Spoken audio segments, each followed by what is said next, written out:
جیت ناروے کی لوک کہانی۔ بہت عرصہ پہلے ناروے کے بادشاہ کے دربار میں ایک اجنبی پیش ہوا۔ اس کا نام ہیرالڈ تھا اور وہ آئرلینڈ سے آیا تھا۔ اس کی آنکھیں اس کے بالوں کی طرح سیاہ تھیں۔ اس نے بتایا کہ وہ ناروے کے شاہی خاندان سے تعلق رکھتا ہے۔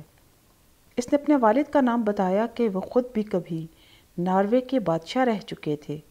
ناروے کے بادشاہ کو اجنبی بہت پسند آیا، اس حقیقت کے باوجود کہ اندر سے کہیں ناروے کا بادشاہ یہ سوچ رہا تھا کہ ہو سکتا ہے یہ اجنبی تخت پر اپنا حق جتا کر اسے واپس مانگے، لیکن اس منفی سوچ کو پیچھے رکھ کر اس نے مثبت انداز سے سوچنا شروع کیا۔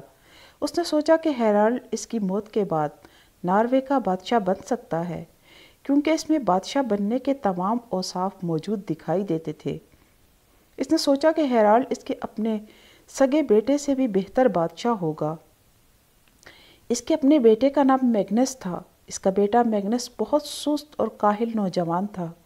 راتوں کو دیر تک جاگتے رہنا اور دوستوں کے ساتھ برے کاموں میں مشغول رہنا اس کی عادت بن گئی تھی۔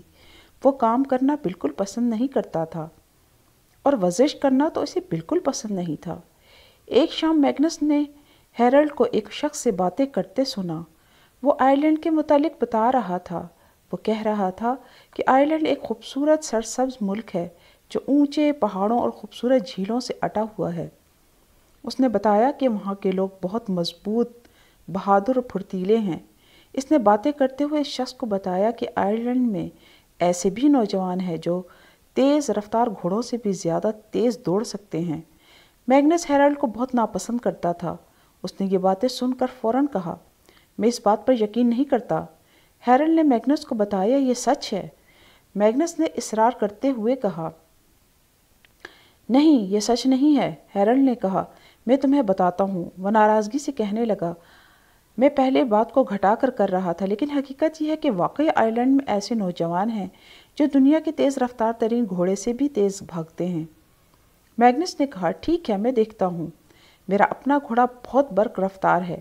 کل میں اس پر سواری کروں گا اور تم اس گھوڑے کے ساتھ دوڑو گے۔ اگر تم نے رفتار میں میرے گھوڑے کی برابری کی تو میں اپنے سونے کی انگوٹھی تمہیں دے دوں گا۔ ہیرالڈ نے یہ بات سن کر میگنس کو جواب دیا، میں نے یہ نہیں کہا کہ میں اتنا تیز دوڑ سکتا ہوں، بلکہ میں نے کہا ہے کہ آئرلینڈ میں ایسے نوجوان ہیں جو اتنا تیز دوڑ سکتے ہیں۔ تو میگنس نے بے اعتنائی سے کہا، میں آئرلینڈ جا کر ایسے نوجوانوں کو ڈھونڈنے سے رہا۔ تم اور میں دوڑ کا مقابلہ ناروے میں ہی کریں گے۔ ہیرالڈ نے میگنس کی بات کا کوئی جواب نہیں دیا۔ اس نے یہ نہیں کہا کہ وہ دوڑے گا اور نہ ہی یہ کہا کہ وہ نہیں دوڑے گا۔ وہ اپنی کرسی سے اٹھا اور سونے کے لیے اپنے بستر پر چلا گیا۔ اگلے دن صبح ایک ہرکارا ہیرالڈ کے پاس آیا اور اس نے ہیرالڈ کو کہا، میگنس تمہارے ساتھ دوڑ لگانے کے لیے تیار ہے۔ ہیرالڈ نے ڈھیلے ڈھالے کپڑے پہنے، اوپر ایک چوغا پہنا، سر پر آئرلینڈ کا ہیٹ پہنا اور ہاتھ میں بھالا لے لیا۔ میگنس نے اسے دیکھتے ہی کہا، میں نے دوڑنے والے میدان پر نشانات لگوا لیے ہیں، وہ دیکھو خاصے فاصلے پر جیتنے والی لکیر ہے۔ ہیرالڈ نے کہا، وہ تو بہت دور لگتی ہے۔ تو میگنس نے غرور سے کہا، لیکن مجھے وہاں پہنچنے میں دیر نہیں لگے گی۔ بہت سے لوگ یہ دوڑ دیکھنے کے لیے وہاں اکٹھے ہو گئے تھے۔ ایک شخص جس کو اس کام کے لیے منتخب کیا گیا تھا نے رومال گرا کر دوڑ شروع کروائی۔ دوڑ شروع ہوئی۔ میگنس نے اپنے خوبصورت اور برق رفتار گھوڑے کو ایڑ لگائی اور اس کا گھوڑا ہوا سے باتیں کرنے لگا، لیکن ہیرالڈ گھوڑے سے پیچھے نہیں تھا۔ میگنس یہ دیکھا تو گھوڑے کی رفتار اور تیز کر دی، لیکن اب بھی ہیرالڈ گھوڑے کے ساتھ ساتھ دوڑ رہا تھا۔ میگنس گھوڑے کو تیز اور تیز اور تیز بھگاتا رہا، لیکن ہیرالڈ بھی آندھی کی رفتار سے بھاگ رہا تھا اور گھوڑے سے پیچھے نہیں تھا۔ جلد ہی وہ جیتنے والی لکیر پر پہنچ گئے، میگنس اپنے گھوڑے پر اور ہیرالڈ اپنے پیروں پر، لیکن دونوں نے لکیر اکٹھے عبور کی۔ ہیرالڈ کو ابھی سانس بھی نہیں چڑھا تھا۔ اس نے میگنس کی طرف فاتحانہ انداز سے دیکھا، لیکن میگنس نے جو کہا اسے سن کر ہیرالڈ کو یقین نہیں آیا۔ میگنس نے کہا، تم ایماندار طریقے سے دوڑ نہیں لگائی۔ تم نے دوڑتے ہوئے میرے گھوڑے کی کاٹھی کو پکڑے رکھا ہے اور میرا گھوڑا تمہیں کھینچتا ہوا یہاں تک لایا ہے۔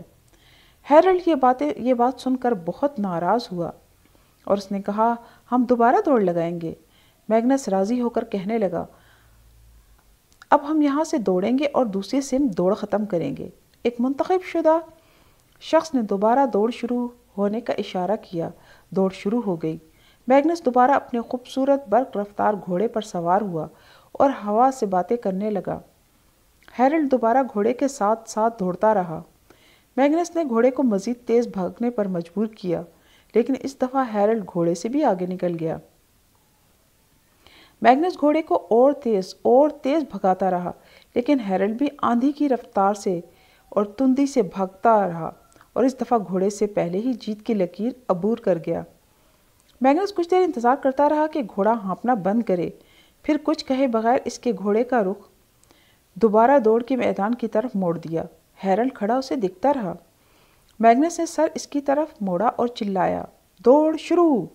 لوگ جو تماشائی تھے بڑبڑانے لگے۔ وہ کہہ رہے تھے یہ دوڑ نہیں کہلائی جا سکتی۔